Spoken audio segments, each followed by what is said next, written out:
Kasi yun naman talaga ang ugat ng lahat na ito. Politika naman talaga at ambisyon ng isang dambuhalang sanggol. So, hindi lihis sa usapin ang sinabi ko.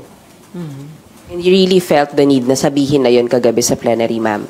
O bakit? Bawal bang sabihin ang katotohanan? Unparliamentary ba magsaad ng totoo? Ma'am, hindi daw ba body shaming yun? Wala naman akong minura. Wala naman akong pinangalanan. Mag-move on na tayo. Magtrabaho at huwag konsintihin ang isang spoiled na bonjing. Huwag nang busugin ng pabor. Huwag nang pumayag dahil may pabuya. Huwag tayo magpalaki ng buwaya, baby pa nga ang tawag, lulong na. Sa mga mahal kong kongresista, may suggestion po ako. Ito suggestion lang naman, Huwag niyong masamain. Kesa inaatupag ninyong palitan ang pinili ng taong bayan, binoto at minahal. Bakit di nyo nalang palitan ang tao, kayo naman lang ang pumili? Ayaw paawat ng iba sa kaka-flex. Ano kaya kung yung speaker nyo na lang ang paltan nyo? Kaya nyo yan. At dahil dito, bumuboto ako ng malakas na oo. Hinarangan na nila kami sa gate.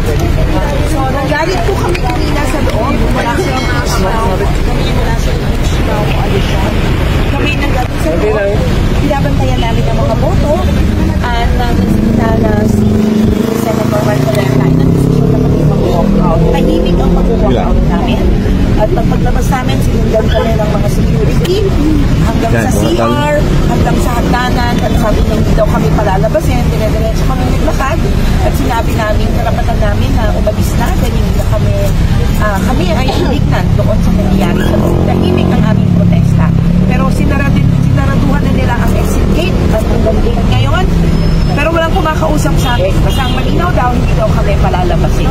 Pero marami din sa mga senador kanina nagpaliwanag na kung may ibang opinyon sa kanilang opinyon ay malaya din tong ipahayag. At kaming mga mamamayan ay nagpapahayag sa maayos na paraan, sa mapayapang paraan ng aming pag-walk out dahil hindi kami pumapayag na ilibing nila ang patungkol sa impeachment at ilagay lang ito sa archive nang hindi man lang nadinig, hindi man lang inintay anong magiging desisyon ng Korte Suprema pagkatapos nilang mabasa, matanggap ang motion for reconsideration na nahain sa kanilang institusyon. Kanina, paulit-ulit na sinasabi ng Senate President na respect the rule of law. Hindi kami naniniwala. Ang tingin namin, ang nangyari dito ay Sara Duterte is above the law. Diba? Ang linaw-linaw, hindi na ipaliwanag ng confidential funds. Gusto namin malaman sino si Mary Jane Piatos, Mary Grace Piatos.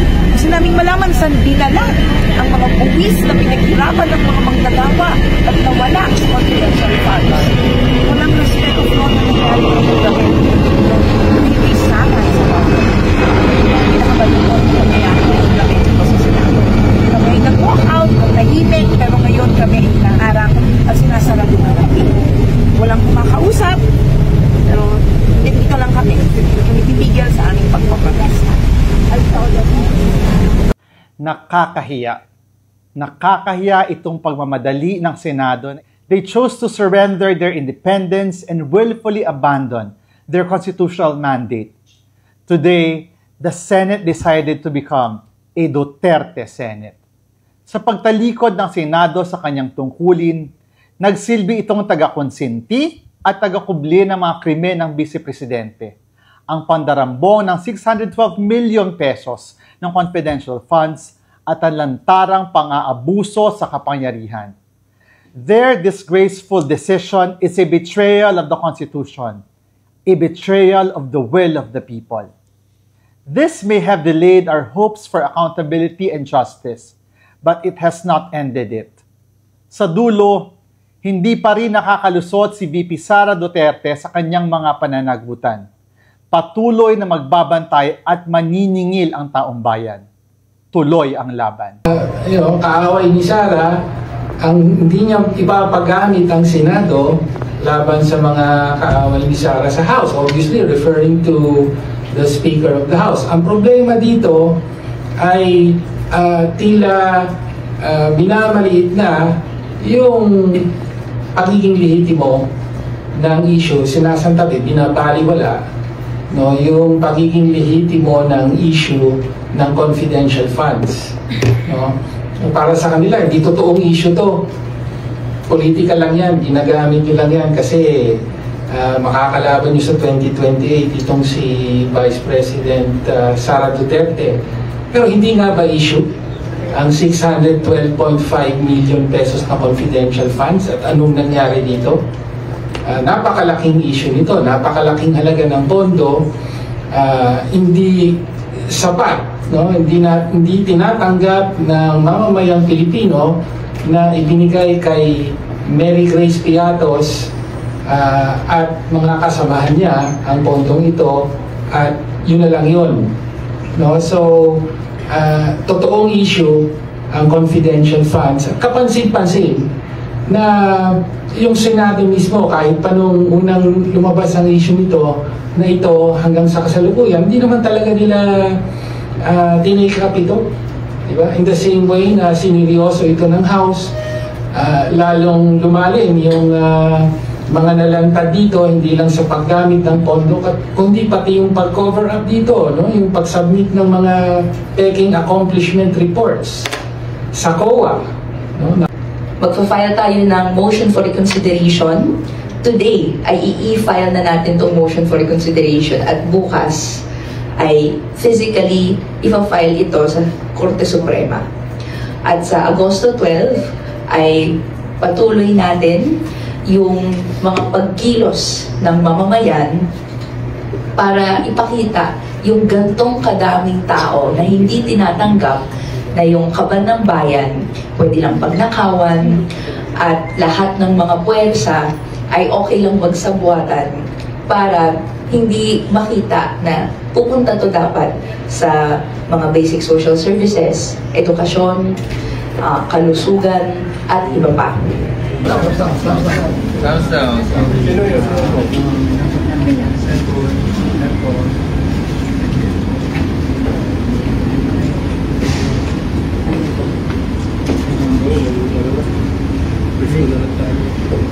Hindi makatarungan yung aksyon ng Senado kasi pinilit nilang i-archive, pinilit nilang patayin yung impeachment case kahit meron pang nakabinbin na mga mahalagang mga motions for reconsideration.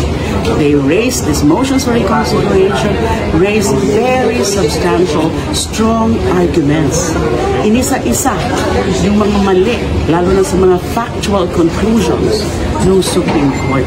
So dapat lang na bigyan ng pagkakataon ng Supreme Court na